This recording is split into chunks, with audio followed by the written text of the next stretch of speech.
নমস্কার, আমি শ্যামশ্রী বন্দ্যোপাধ্যায়। আজকে সবার সামনে আসতে পেরে আমি নিজেকে ধন্য বলে মনে করছি। আমার জন্ম শান্তিনিকেতনের গুরুপল্লীতে। গুরুপল্লীতে কয়েকটি মাটির কুটির ছিল, টিনের ছাদ, 7-8টা কুটির ছিল। তো তার মধ্যে আমার দাদু ছিলেন, বাস করতেন ওখানে। দাদু বিশ্বভারতীর লাইব্রেরির কর্মী ছিলেন। তো সেই কুটিরেই আমার জন্ম হয়েছিল। বাবা ছিলেন শান্তিনিকেতনের ডাক্তার, বড় মাসি ছিলেন সঙ্গীত শিল্পী কণিকা বন্দ্যোপাধ্যায়। তো তিন পল্লীতে থাকার জন্য আসা যাওয়া এবং মাঝের পল্লীগুলোর সঙ্গে সকলের একটা আত্মীয়তা গড়ে ওঠায় ছোট্টবেলার থেকে সেই শ্বাস প্রশ্বাসের সঙ্গে সঙ্গে যেমন প্রকৃতিকে নিয়েছি, তেমনি আশ্রমিক পরিবারের প্রত্যেকের স্নেহ ভালোবাসায় বড় হয়ে উঠলাম। বড় হয়ে পাঠভবন তখন ছিল ব্রহ্মচর্য বিদ্যালয়। সুতরাং সেখানে পড়াশোনা সহজ সুন্দরভাবে পড়াশোনা এবং মাস্টারমশাই, আমি শুধু শিক্ষা বলবো না, আমি বলবো যে শিক্ষা এবং দীক্ষাতে ছোট থেকে আস্তে আস্তে আস্তে আস্তে আস্তে বড় হয়ে উঠলাম।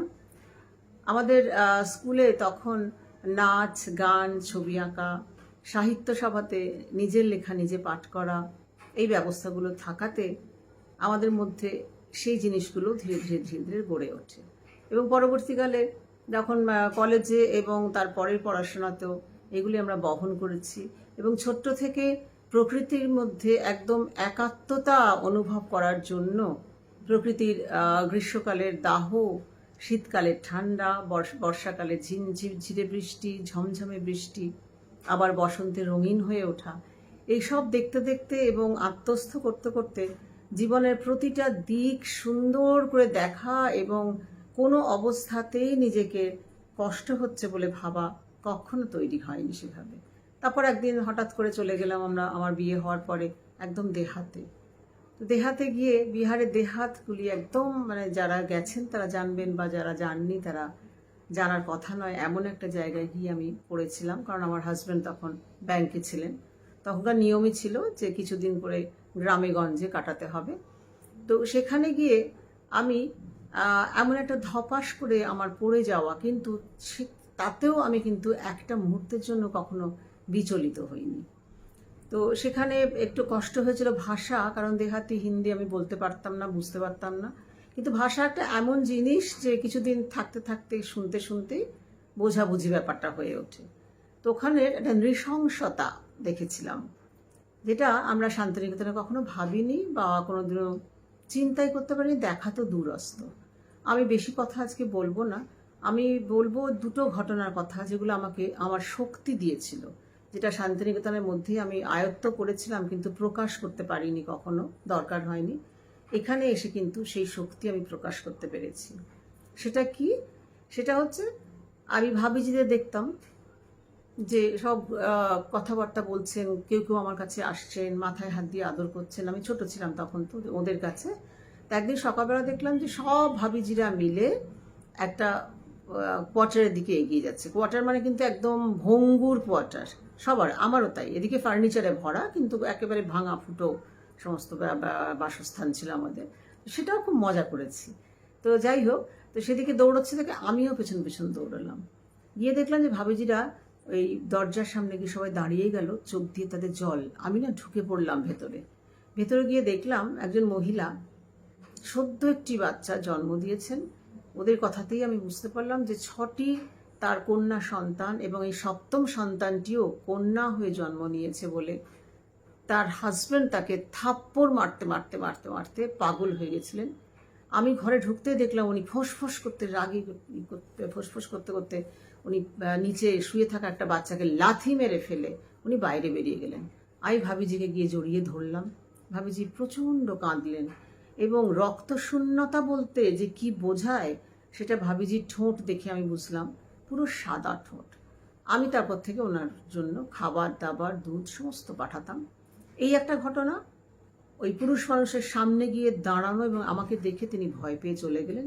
তারপরে আরেকটা ঘটনা হলো যে আরেকজনের আমি বুঝতে পারলাম যিনি তিনি সন্তান সম্ভবা।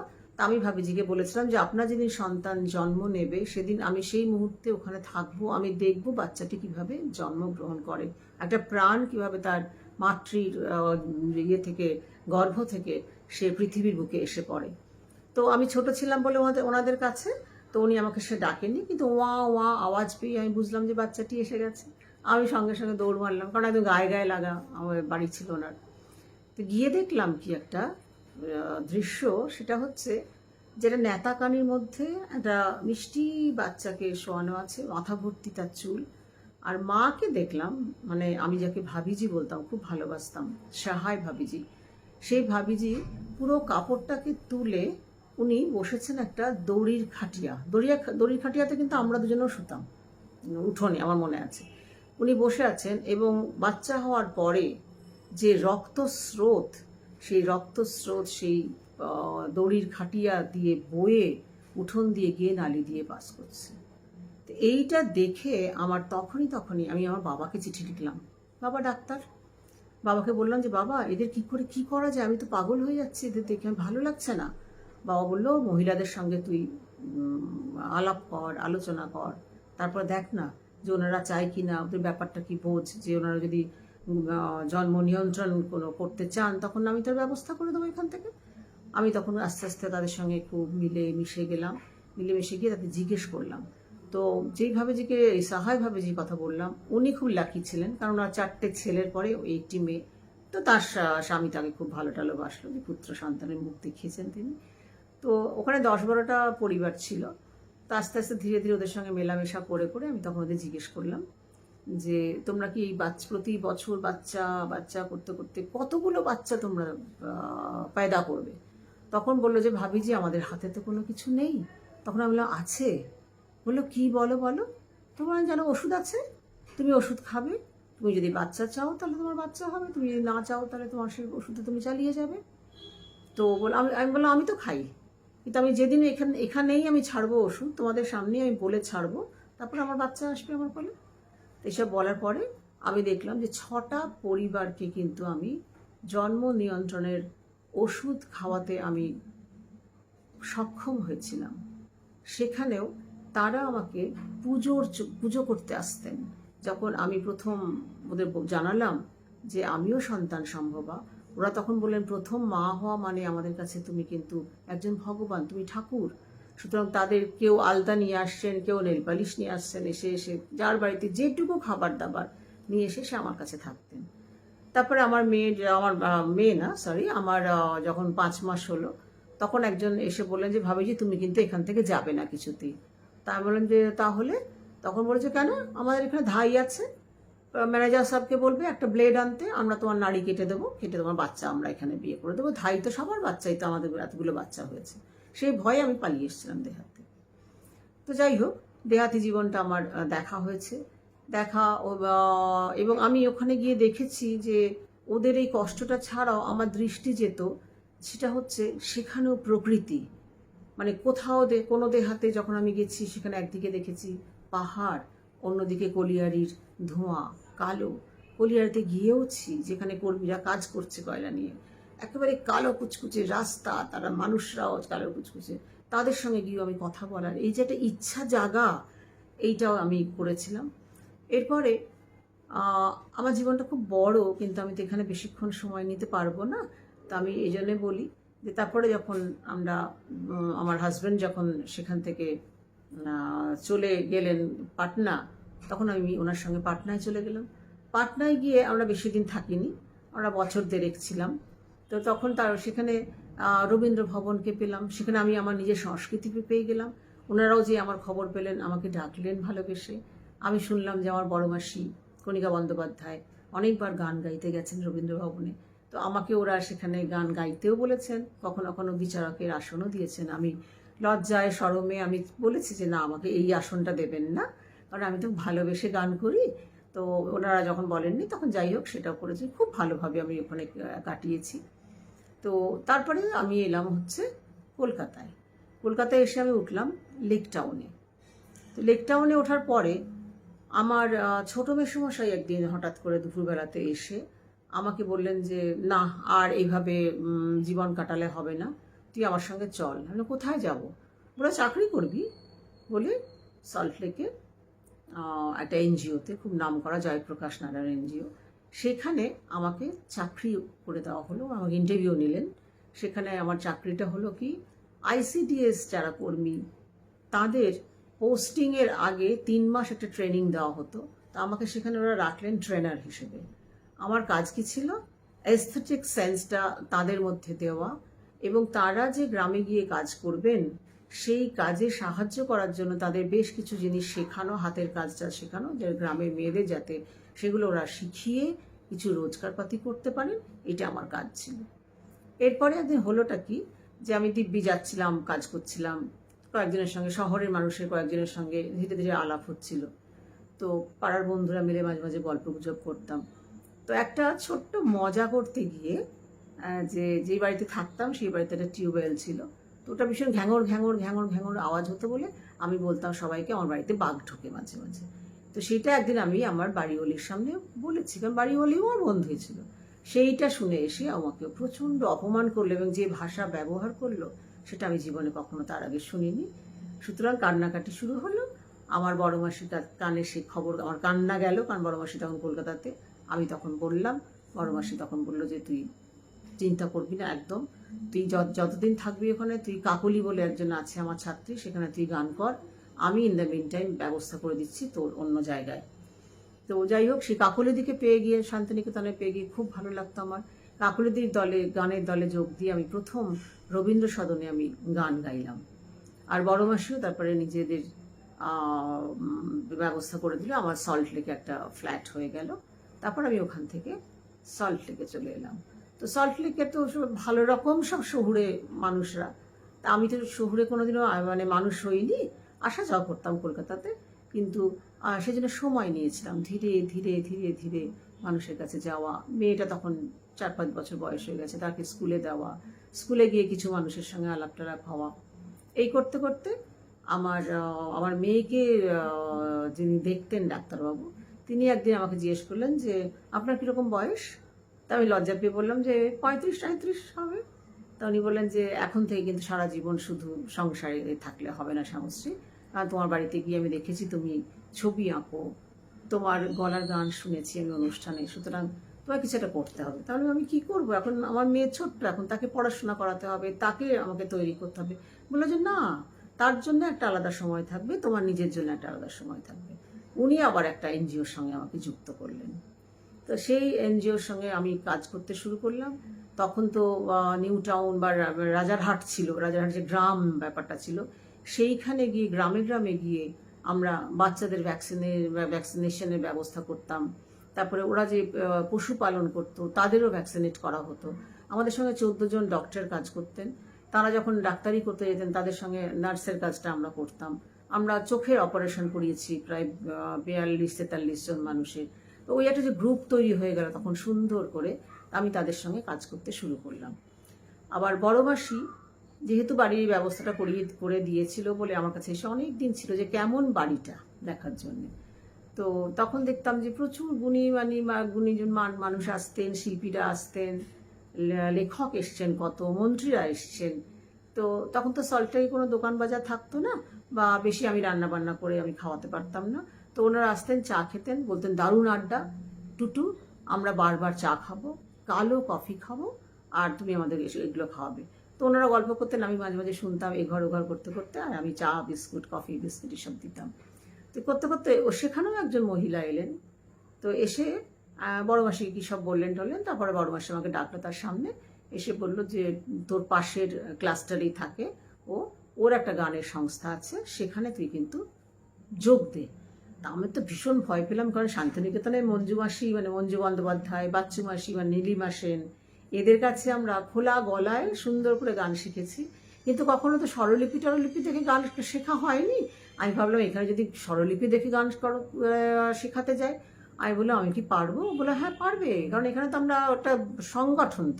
তো সেখানে আমি ওই জয়েন করলাম, জয়েন করে প্রচুর অনুষ্ঠান করলাম, নিজে অনুষ্ঠান করালাম। এনজিওতেও আমার পরিচালনায় অনেক অনুষ্ঠান করা হয়েছে, কারণ আমাদের ফান্ড রেজিং ছিল, সেইখানে করলাম। আবার এর মধ্যেই সংসারকে সুন্দর করে সাজিয়ে গুছিয়ে রাখার পরেও আমরা 3 বন্ধু মিলে ইগফাই তখন ছিল প্রথম এই আইটি একটা ইনস্টিটিউট, আমি জানলাম যে ওটা হয়েছিল। তো সেখানে 3 বন্ধু মিলে ক্যান্টিনও খুললাম। ক্যান্টিন খুলে দারুণ চললো। তো সেটা মানে যখন মানে সারাদিন খোলা থাকতো, চা কফি, তাছাড়া লাঞ্চের ব্যবস্থা, আবার বিকেল পর্যন্ত খোলা। কখনো কখনো তাদের কনফারেন্সে বাইরের থেকে, দিল্লি থেকে, বম্বে থেকে অনেক মানুষজন আসতেন, প্রায় 150-200 একবার এসেছিলেন। আমরা তাদের আমরা নিশ্চয়ই হ্যান্ডস ছিল, তাদের দিয়ে আমরা পুরো ওদের খাবার দাবার ব্যবস্থা করতাম, সার্ভ করতাম। তো আমাদের সেই জন্য 3 বন্ধুকে আমাদের টিভিতে ডেকেছিলেন একবার। তো সেখানে গিয়ে আমার এখনো মনে আছে, বোধহয় ঘরানা বা ঘরোয়া এরকম একটা কিছু একটা নাম ছিল, এখন ঠিক মনে পড়ছে না, অনেক বছর হয়ে গেল। তো এই করতে করতে দিন তো এগোতে থাকলো, সময় এগোতে থাকলো, মেয়ে বড় হলো। আর মেয়ের বাবা যেহেতু ব্যাংকের, তো তিনি আজ এখানকার ম্যানেজার, তো কাল ওখানকার ম্যানেজার, এই করে করে তিনি ব্যস্ত থাকতেন। পুরো সংসারের দায় দায়িত্ব, বাজার হাট থেকে শুরু করে মেয়ের পড়াশোনা থেকে শুরু করে, একটু বড় হওয়ার পরে মেয়েকে আবার গান শেখানোর জন্য তাকে কোথাও নিয়ে যাওয়া, এইসব করতে করতে আমার দিন ওইদিকে কাটছে, আর আমার এদিকে বাইরের জগৎটাও ধীরে ধীরে ধীরে ধীরে ধীরে ধীরে বড় হতে লাগলো। তো একদিন মেয়ে আমাকে বলছে যে আমি একটা বললাম, বাবি এবারে কিন্তু জানিস তো একটা অঙ্কের টিচার কাছে তোমাকে গিয়ে কিন্তু অঙ্ক করতে হবে, কিন্তু আমি তো বড়দের অঙ্ক পারি না, আমি তো ক্লাস 8 পর্যন্ত অঙ্ক করেছি, তারপর তো আমি সংস্কৃতে চলে গেছি, হিউম্যানিটিস গ্রুপে। তখন বলছে, কেন তুমি অঙ্ক করো নি, কেন তুমি পারবে না, তোমাকে পারতেই হবে, কারণ ওর কোনো প্রাইভেট টিউশন ওর পছন্দ ছিল না। আমার মনে আছে যে করেই হোক এদিক ওদিক করে ওর বাবা এসে আমি দুজনে মিলে ম্যানেজ করে ওকে পড়াশোনা করিয়েছিলাম। 3rd ইয়ার পর্যন্ত ওকে আমি সমস্ত বই টই এনে দিত, আমি ওকে সাহায্য করে নানা রকম নোটস ফোর্স তৈরি করতাম, ও আশাই করতো। তারপরে আমাকে বলতো এসে, মা তুমি এই জায়গাটা একটু বুঝিয়ে দাও, এটাও করেছি। আর আমার বাড়িটা কলকাতাতে হওয়ার জন্য শান্তিনিকেতনের আমাদের তো বিশাল পরিবার, তো যখন যার কোনো স্বাস্থ্যের জন্য দরকার হয়েছে তারা সবাই এসছেন। ছোটবেলাতে একটা ইচ্ছা ছিল, বাবা যেহেতু ডাক্তার, বাবা আমাদের বাড়িতেও প্রচুর রুগী এসে থাকতেন, দেখতাম বাবাদের। আমার খুব নার্সিংহোমের শখ ছিল, তো প্র্যাকটিক্যালি আমার বাড়িটা একটা নার্সিংহোম হয়েছিল। তো সেখানে তাদের চিকিৎসা করা, তাদেরকে ডাক্তারের কাছে নিয়ে যাওয়া, বাড়িতে তাদের যত্ন আত্তি করা, এটাও চলতো।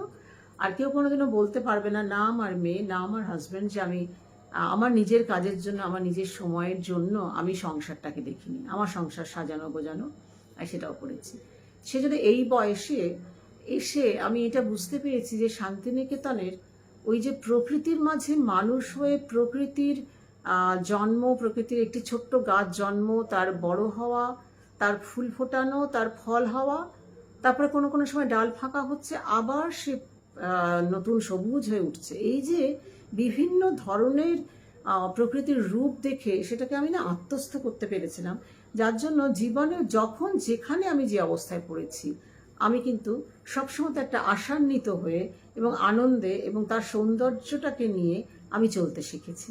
যার জন্য আমি নিজে মনে করি যে আমরা প্রতিটি মেয়ে যদি চাই, তাহলে আমরা কিন্তু নিজেদের সংসারও রক্ষা করতে পারি এবং বাইরের কাজের জন্যও আমরা নিজেদের ঢেলে দিতে পারি সবার জন্য। এখন যেটা হয়েছে এই বয়সে, আমি তো একজন কাউন্সিলর হয়ে গেছি। আমার বলতে মজা লাগছে, ভালো লাগছে। তার কারণ হচ্ছে যে প্রতি অনেক মানুষ আছেন, বয়স্ক বাচ্চা ছেলেমেয়েরা, তাদের সমস্যা নিয়ে কিন্তু চট করে কেউ বলে, মাসি আসছি আমি, কেউ ফোন করে বলছে তোমার কাছে কাঁদতে আসছি আমি, আমার দুঃখ হয়েছে, আমি এসো। তারা আমার সঙ্গে শেয়ার করা, আমি তাদের সুন্দর করে বন্ধু মতন বলতে পারি। তাদের মধ্যে হয়তো বা কিছু পারলাম, কখনো হয়তো কিছু পারি না, তা না, কিন্তু আমার যা আমি আত্মস্থ করেছিলাম শান্তিনিকেতনের জীবন থেকে, সেটা আমি সম্পূর্ণ আমি এখন দিতে পারছি। এইটাতেই আমার জীবনটাকে আমি ধন্য বলে মনে করি। আর সবাই এটা পারবে যদি আমরা চাই। তো আমি ছোট্ট একটা ঘটনা বলে আমি শেষ করব, যে সময় তো আমাদের 24 ঘন্টা, তো তার মধ্যে আমাদের সব কাজ করতে হবে গুছিয়ে টুছিয়ে। তো এটা মানে ছোটোবেলায় যখন আমি ক্লাস 7-এ উঠেছি সবে, তখন আমার বড় মাসি কণিকা বন্দ্যোপাধ্যায় হঠাৎ আদর করে আমাকে একটা ওরা নিজের পুরনো ঘড়ি হাতে পরিয়ে দিলেন। তো তখনকার দিনে শান্তিনিকেতনে ঘড়ি পরা ওই ক্লাস 7-8 বা স্কুলে, এটা তো ভাবাই যেত না। তো আমার একটা ভীষণ অস্বস্তি হলো, আমি বড় মাসির দিকে তাকালাম। তখন আমাকে বলছে যে, তুই কি ভাবছিস যে আমি এই ঘড়িটা তোকে স্টাইল করার জন্য দিয়েছি? মোটেও না, তুমি বড় হচ্ছ, তোমার অনেকগুলো দিক হচ্ছে, খুলছে, আমি দেখতে পাচ্ছি। তো সেই জন্য প্রত্যেকটা দিক খুলবার জন্য, প্রত্যেকটা দিকের দিকে তোমার নজর দেওয়ার জন্য তোমার সময়কে ভাগ করার দরকার। কোন সময় তুমি কি কাজ করবে, তো সেই জন্যই কিন্তু ঘড়িটা দিলাম। তো এই যে দেওয়া এবং তখন যে মানে কানে ওই কথাটা গিয়ে হৃদয়ে ভরেছিল যে আমাকে সময় ভাগ করতে হবে। তো সেই জন্য আমরা যারা যারা আমরা মহিলারা চাইবো তারা আমরা বাইরের কাজের জন্য সময় ভাগ করতে পারবো, আবার ঠিক সেইভাবে ঘরের সময়ের জন্য আমরা ভাগাভাগি করতে পারলে চাইলে আমরা কিন্তু সমস্ত কিছু কাজ করতে পারি। এটাই আমার ধারণা।